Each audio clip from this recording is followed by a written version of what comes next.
साजिद खान का करियर किसने तबाह किया?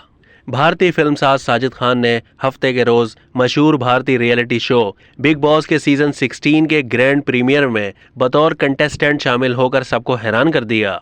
साजिद खान सन 2018 में मी टू मुहिम के दौरान जिनसी हरासानी के इल्जामात आयद होने के बाद से मीडिया से दूर हैं।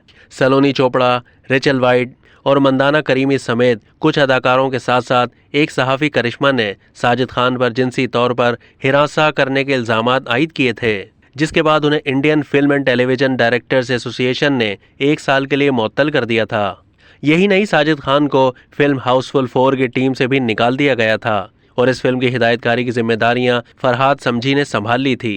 उन्होंने इंकिशाफ किया कि भारतीय इंडस्ट्री के बड़े अदाकारों जैसे अक्षय कुमार, अजय देवगन, जॉन अब्राहम, मधंदा, ऋषि कपूर, रणधीर कपूर, रितेश देशमुख और सैफ अली खान की फिल्मों की हिदायतकारी करने के बाद वो ज़रा मगरूर हो गए थे क्योंकि उनकी फिल्में उछल रही थीं।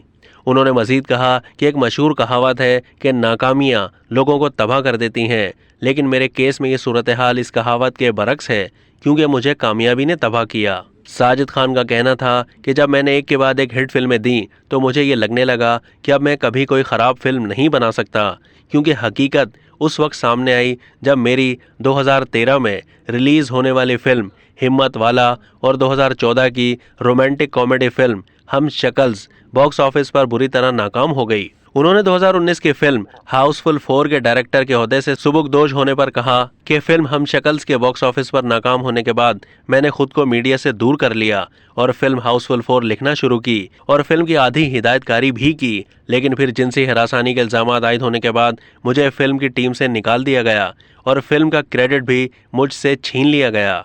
उस वक्त मैंने महसूस किया कि यह सब खुदा का मुझे बताने का तरीका है कि मुझे एक अच्छा इंसान बनना है। अब तक के लिए इतना ही। मज़ीद मालूमात के लिए डेली जंग के YouTube चैनल को सब्सक्राइब कीजिए।